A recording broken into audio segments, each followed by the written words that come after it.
You guys, we have got to talk about Scooter Braun because people feel like he's totally gaslighting those online who watched his recent podcast where he's talking about the whole drama with Taylor Swift. People are like, I don't think you're remembering things correctly, or at least you're trying to rewrite history. So we're gonna get into what Scooter had to say and the history of what went down between him and Taylor. This week, Scooter Braun is facing tons of backlash after speaking out on his career as a whole and specifically about the time he bought Big Machine and thought he was gonna be friends with Taylor Swift. Yeah, that whole feud, people are not loving it. He's being accused of gaslighting the entire situation, and honestly, the backlash is growing all over again. So let's go back to how this all started, because the history here is super important. In June of 2019, Scooter Braun's company, Ithaca Holdings, acquired Big Machine label group for around $300 million.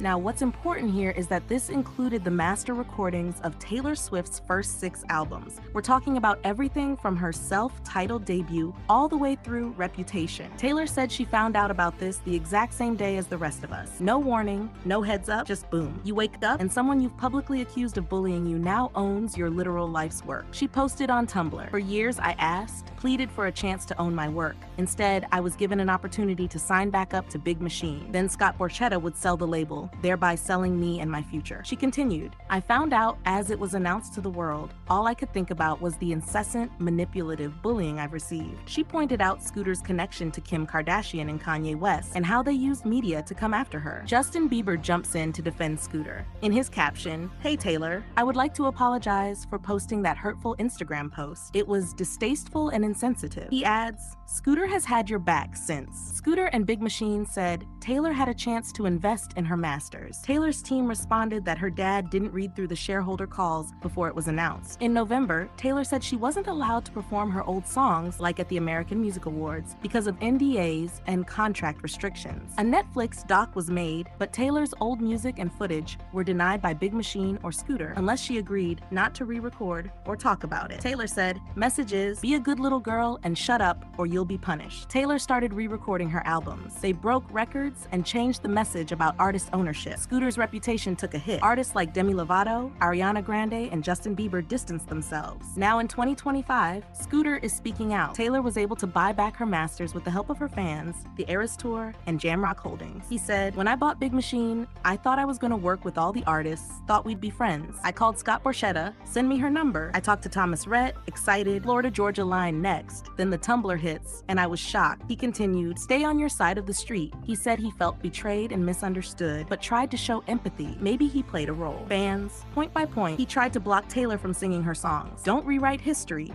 When I bought Big Machine, I thought I was going to work with all the artists on Big Machine. I thought it was going to be like an exciting thing. I knew that Taylor, she and I had only met 3 times. In between that time, since I'd seen her last, I started managing Kanye West. I managed Justin Bieber. I knew she didn't get along with them. I had a feeling, this is where my arrogance came in. I had a feeling she probably didn't like me because I managed them, but I thought that once this announcement happened, she would talk to me, see who I am, and we would work together.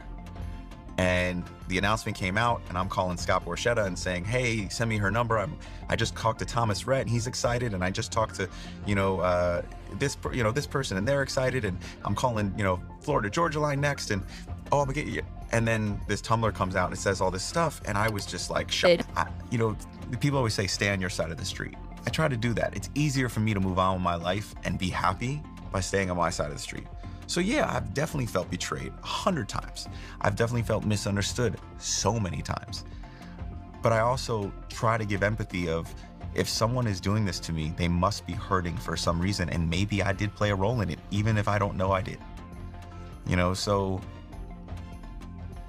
do you feel betrayed? Yes, I felt betrayed. You liar. He's gaslighting the public. He's crying about how she reacted. What about the NDA he wanted her to sign?